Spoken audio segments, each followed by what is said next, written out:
siang pemirsa, apa kabar hati kalian di sana? Senang sekali siang ini saya kembali bisa menyapa pemirsa dan bersyukur untuk cuaca Bandung yang cerah ceria. Siang ini saya akan kembali membahas satu tema yang sangat-sangat kita perlukan di saat-saat belakangan ini. Temanya bersukacitalah di dalam Tuhan. Izinkan saya membaca perikop firman Tuhan dari Filipi pasal 4 ayat 4 sampai dengan ayat 9. Dikatakan seperti ini. Bersukacitalah senantiasa dalam Tuhan. Sekali lagi kukatakan bersukacitalah. Hendaklah kebaikan hatimu diketahui semua orang. Tuhan sudah dekat. Janganlah hendaknya kamu khawatir tentang apapun juga, tetapi nyatakanlah dalam segala hal keinginanmu kepada Allah dalam doa dan permohonan dengan ucapan syukur. Damai sejahtera Allah yang melampaui segala akal akan memelihara hati dan pikiranmu dalam Kristus Yesus. Jadi akhirnya saudara-saudara, semua yang benar, semua yang mulia, semua yang adil, semua yang suci, semua yang manis, semua yang sedap didengar, semua yang disebut kebajikan dan patut dipuji, pikirkanlah semuanya itu. Dan apa yang telah kamu pelajari, dan apa yang telah kamu terima, dan apa yang telah kamu dengar, dan apa yang telah kamu lihat padaku, lakukanlah itu. Maka Allah, sumber damai sejahtera, akan menyertai kamu. Demikian firman Tuhan. Saya akan mulai perenungan kita tentang tema bersukacita di dalam Tuhan dengan sebuah cerita tentang seorang hakim yang memerintahkan seorang pria Jerman untuk berhenti tertawa di hutan. Wow, unik ya. Apa yang terjadi saudara? Pria ini adalah seorang akuntan. Dia dituntut oleh pengadilan ya untuk berhenti tertawa karena menurut beberapa orang yang melaporkannya, tawa dia itu mengganggu mereka. Apa yang terjadi saudara? Pria ini punya kebiasaan setiap pagi itu lari pagi di hutan di dekat tempat di mana dia tinggal. Dan bersama dengan dia juga ada beberapa orang yang terbiasa lari pagi di tempat itu. Dan ketika dia lari pagi atau sambil lari pagi, sesekali waktu dia itu tertawa. Dan tertawanya luar biasa. Sampai menurut orang-orang yang melaporkannya, tertawa dia itu memekakkan telinga. Lalu karena mereka merasa terganggu, dia pun dilaporkan dan diperhadapkan ke pengadilan. Pria ini diancam akan dipenjara selama 6 bulan jika tertangkap tertawa lagi. Nah, pria ini yang berusia 54 tahun berkata bahwa hampir setiap hari ia pergi ke hutan untuk berolahraga dan untuk tertawa. Kenapa? Ia melakukan hal itu untuk melepaskan stres dari pekerjaannya sebagai seorang akuntan. Dia berkata seperti ini. Bagi saya tertawa itu adalah bagian dari hidup. Seperti makan, minum, dan juga bernapas. Dia merasa ya, ketika dia tertawa hatinya akan gembira dan itu akan menolong dia untuk menghadapi pekerjaannya. Bahkan yang lebih penting lagi adalah dia merasa lebih sehat ketika dia selalu teratur tertawa. Wah, unik ya saudara kisahnya. Kitab Amsal pasal 17 ayat 22 berkata, hati yang gembira adalah obat yang manjur. Hati yang gembira saudara mempengaruhi jiwa dan kesehatan tubuh kita. Ya, hati yang gembira sangatlah penting dalam kehidupan kita. Bagaimana menurut saudara? Saya katakan tadi, tema siang ini bersukacita di dalam Tuhan. Apa maksudnya? Dan bagaimana caranya supaya kita mengalami sukacita di dalam Tuhan? Mari kita lihat saudara. Yang pertama, menurut saya ya, sukacita di dalam Tuhan itu unik. Kenapa? Karena ada sukacita di luar Tuhan, alias sukacita dari dunia ini. Sukacita seperti apa itu? Sukacita karena hal-hal baik, misalnya dapat rezeki nomplok, naik pangkat, dan sebagainya, dan sebagainya. Itu adalah sukacita karena tangan kita memperoleh sesuatu atau menggenggam sesuatu. Dan sukacita seperti itu biasanya tidak bertahan lama. Tetapi sukacita di dalam Tuhan adalah sukacita bahkan meskipun tangan kita ini melepas sesuatu, dan bahkan meskipun tangan kita tak kunjung mendapatkan sesuatu, kita tetap mengalami sukacita. Dan saudara tahu, sukacita seperti itulah yang seharusnya saya dan Anda miliki. Kenapa? Sebab itu adalah ciri khasnya kita, orang Kristen. Selalu bersukacita. Itu sebabnya kenapa Paulus dalam suratnya kepada jemaat di Filipi ini mengatakan hal itu. Bersukacitalah senantiasa. Karena kondisi jemaat Filipi waktu itu sedang menghadapi banyak kesulitan dari dalam maupun dari luar. Paulus dengan sengaja memakai kata Yunani pantote. Apa artinya pantote itu? Terus menerus pada segala waktu dan segala keadaan.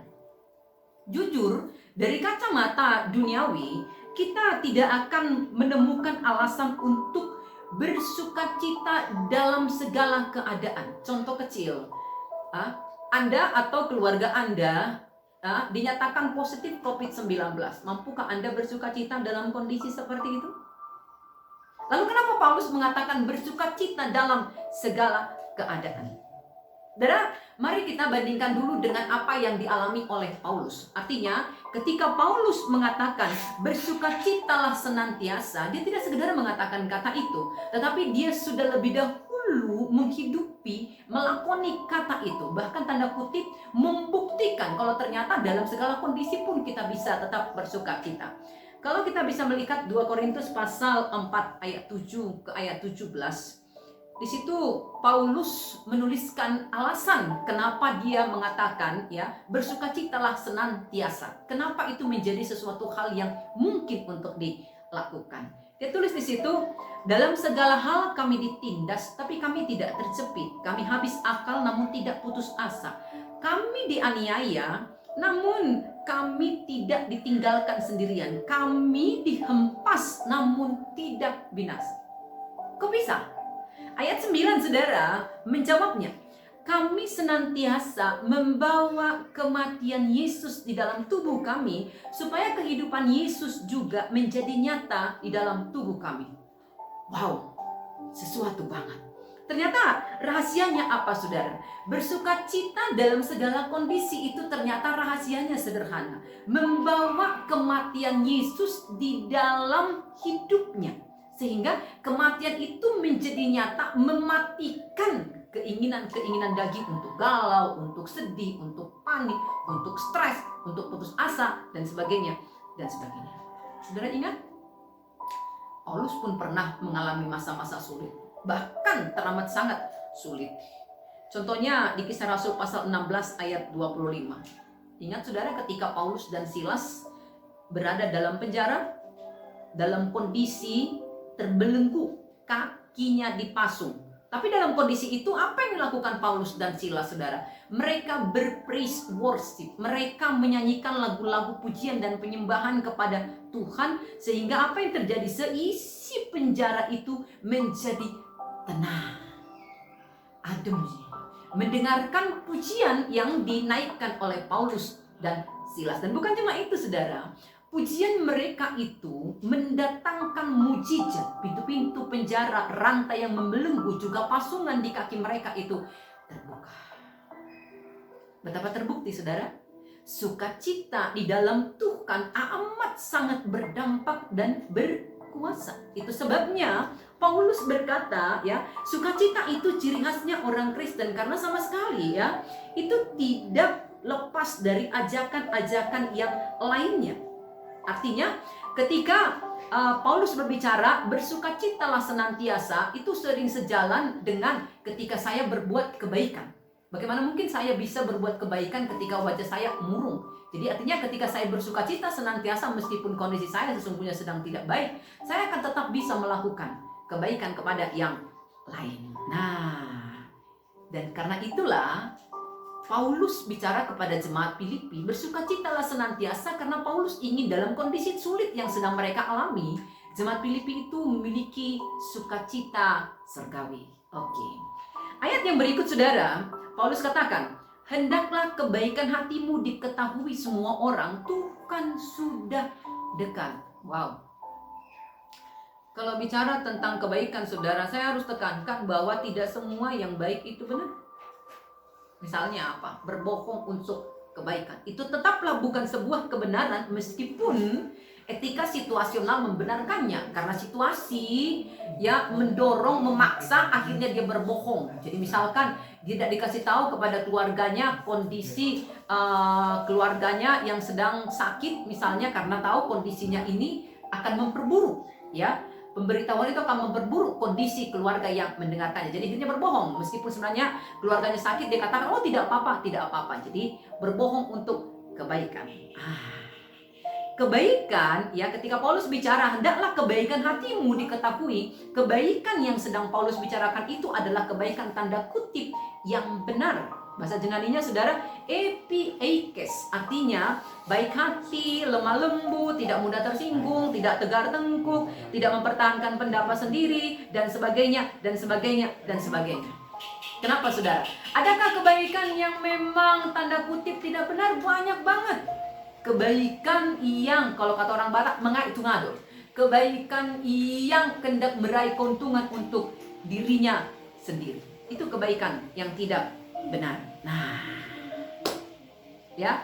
Dan ketika hari ini kita mengatakan sukacita di dalam Tuhan, pahamilah itu sukacita yang berasal dari Tuhan, sukacita yang hanya kita peroleh ketika Tuhan, kita izinkan Tuhan ada dalam hati kita, ketika kita selalu terhubung dengan Tuhan, dan sehingga ketika kita terhubung dengan Tuhan, ekspresi atau buah dari sukacita itu akan wujud nyata dalam tindakan kebaikan, melakukan kebaikan. Nah, itu dia.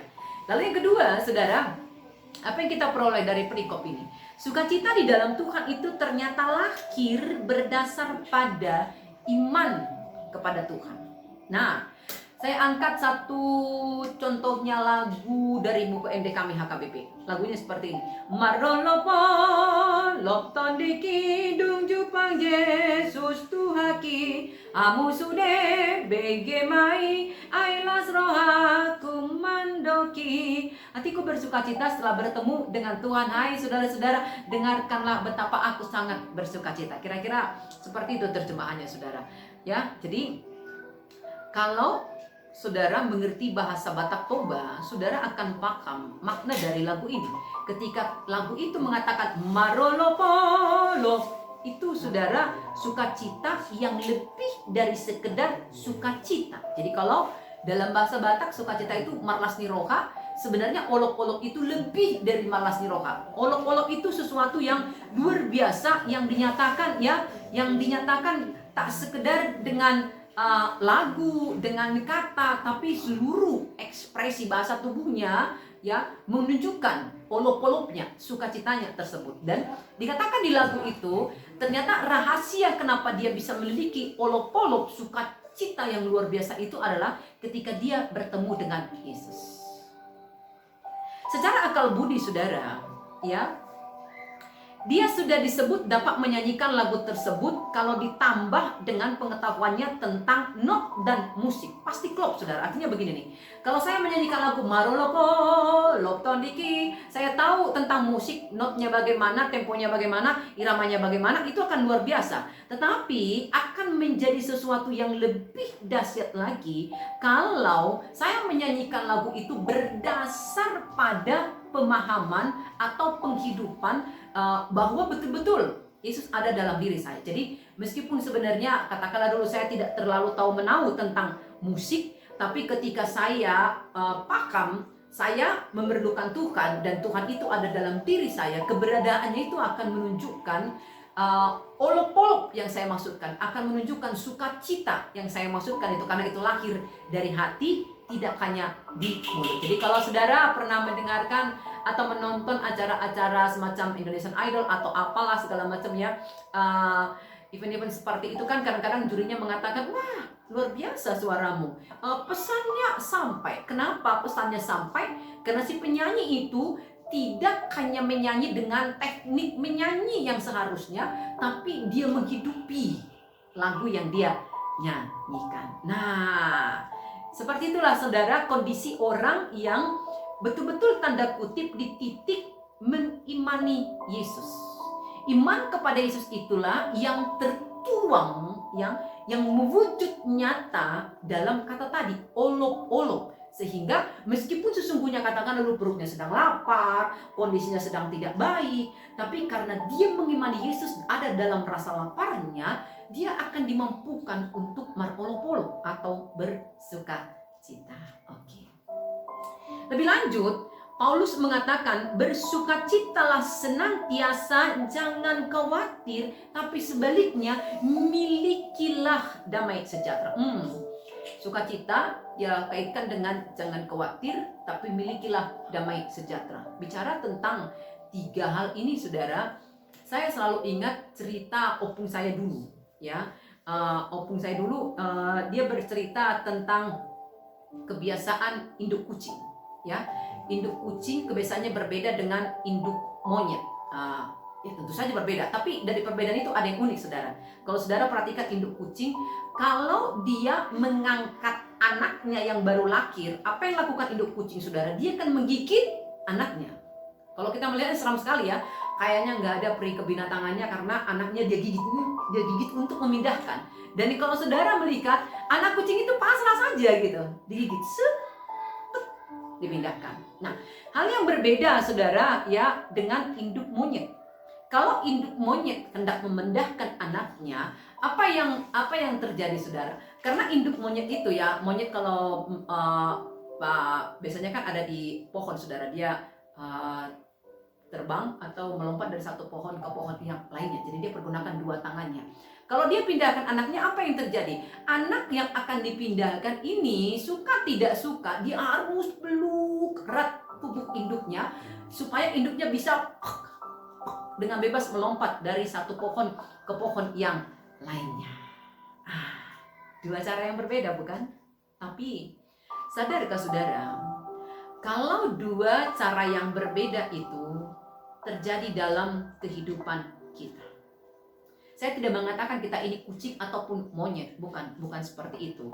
Tapi saudara, ada kalanya dalam hidup kita memang harus rela menjalani satu proses menyakitkan dan memilukan supaya kita tiba di tempat yang jauh lebih baik atau rancangan yang lebih baik yang telah Tuhan tetapkan bagi kita. Lalu apa yang harus kita lakukan? Gak ada pilihan lain selain berserah kemana Tuhan mau pindahkan kita. Karena sikap kita akan menentukan apakah kita akan sampai pada apa yang Tuhan rencanakan atau tidak. Dan untuk itu apa yang dibutuhkan, saudara? Saya tidak boleh khawatir. Saya harus damai sejahtera di dalam proses yang menyakitkan itu. Karena saya percaya nggak mungkin atau mustahil Tuhan menyakiti saya atau membawa saya kepada rencana yang tidak baik. Tapi ada kalanya sebaliknya juga, saudara. Ya, seperti induk monyet tadi. Kita juga harus melakukan sesuatu ketika Tuhan bertindak hendak membawa kita ke suatu tempat yang lebih baik. Kita juga harus melakukan sesuatu yang menjadi bagian kita. Apa itu? Persis seperti ketika Yakub bergumul dengan malaikat Tuhan ketika dia akan bertemu dengan saudaranya Esau. Saudara ingat? Ketika dia akan bertemu dengan saudaranya Esau setelah lama, dia ketakutan, lalu dia diceritakan bergumul dengan malaikat. Sebelum malaikat itu pergi, dia memeluk erat malaikat itu, tidak mau melepaskannya sebelum malaikat itu memberkati dia. Nah, itu dia, saudara. Jadi, yang saya lihat dari anak monyet ini, ketika dia akan dibawa pindah ke tempat yang lebih baik, apa yang dilakukannya? Supaya dia betul-betul tanda kutip selamat tiba di tempat di mana induknya akan membawa dia. Dia tidak punya pilihan selain peluk erat-erat induknya tersebut. Dan mustahil anak monyet itu bisa melakukannya kalau dia tanda kutip tidak percaya kepada induknya. Kepercayaannya kepada induknya itulah yang membuat semua kekhawatirannya itu sirna dan dia mengalami damai sejahtera walau rasanya ya menakutkan. Tapi karena dia percaya, dia peluk erat induknya, dia selamat tiba di tempat di mana induknya membawa dia.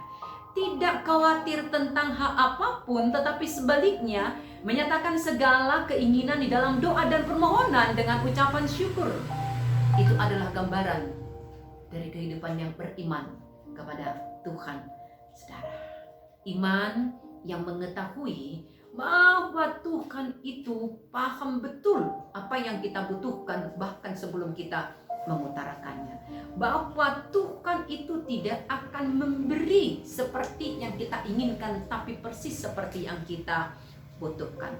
Mengetahui bahwa Tuhan itu selalu memberi yang terbaik, dan yang terpenting adalah Dia membuat segala sesuatu indah pada waktunya. Tidakkah itu yang terjadi pada kehidupan Abraham, saudara? Yang sudah tua, renta dengan istrinya yang mandul, tetapi karena dia percaya kepada Tuhan, mengimani Tuhan, dia tidak diterpa atau hatinya tidak dipenuhi rasa khawatir tentang esok lusa siapa yang akan menjadi ahli warisnya. Dia percaya ketika Tuhan menjanjikan kalau dia kelak akan memberikan keturunan kepada dia. Dan itulah yang tergores dalam salah satu lagu, kalau tidak salah, Sari Simorangkir, saudara. Sudah pernah mendengar lagunya? Ku yakin saat kau berfirman, ku menang saat kau bertindak, hidupku hanya ditentukan oleh perkataanmu. Selanjutnya apa katanya, saudara? Ku aman karena kau menjaga, ku kuat karena kau menopang, hidupku hanya ditentukan oleh kuasa-Mu. Apa yang saudara lihat dari lirik lagu itu? Buat saya ada dua sikap yang jelas-jelas tersirat di lagu itu. Sikap apa? Diam dengan tenang karena dia percaya kepada pemeliharaan Tuhan, tapi juga bertindak, di mana tindakannya dia membiarkan dirinya dalam perlindungan Tuhan. Dia membiarkan dirinya aman dalam topangan Tuhan. Dan karena dua hal inilah, dia diam, tanda kutip, pasrah pada apa yang Tuhan lakukan, tetapi juga yang kedua, memberi dirinya, mengalami tindakan Tuhan dalam kehidupannya. Itulah yang membawa Sari Simorangkir sampai pada lirik lagunya, rapnya. Apa katanya? Bagi Tuhan tak ada yang mustahil. Bagaimana, saudara? Sudah pasti, karena dia Tuhan. Apa yang mustahil baginya?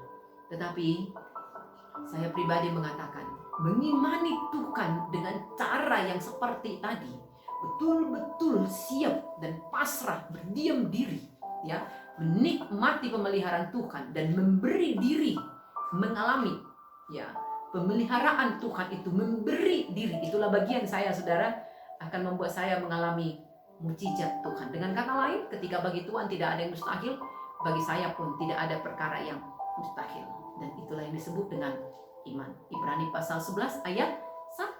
Iman adalah dasar dari segala sesuatu yang kita harapkan dan bukti dari segala sesuatu yang tidak kita lihat. Dan saudara, kalau bandingkan dengan pasal 11 ayat 6, apa katanya? Tanpa iman tak mungkin orang berkenan kepada Tuhan. Imanlah yang membuat saya dan saudara sampai di hati Tuhan, mengetahui isi hati Tuhan, dan kemudian bergerak seperti Tuhan menginginkannya, seperti Tuhan menggerakkannya. Itu sebabnya Paulus berbicara, damai sejahtera Allah yang melampaui segala akal kiranya menerangi hati dan pikiranmu di dalam Kristus Yesus. Ketika seseorang telah memiliki damai sejahtera Tuhan, maka dia akan mampu bersenandung. Apa senandungnya? Di saat badai bergelora, ku akan terbang bersamamu. Bapa kau Raja atas semesta, ku tenang sebab kau Allahku. Wah, luar biasa. Ketenangan akan kita dapatkan karena kita mengimani Tuhan kita yang melebihi apapun. Dan bukan cuma ketenangan, bukan cuma damai sejahtera, kita akan dimampukan bersukacita senantiasa. Dan bahkan dalam kondisi yang tersulit sekalipun, kita akan tetap dimampukan berbuat baik kepada sesama kita. Saudara, tidak peduli kapan wabah ini akan berakhir, teruslah terhubung dengan Tuhan.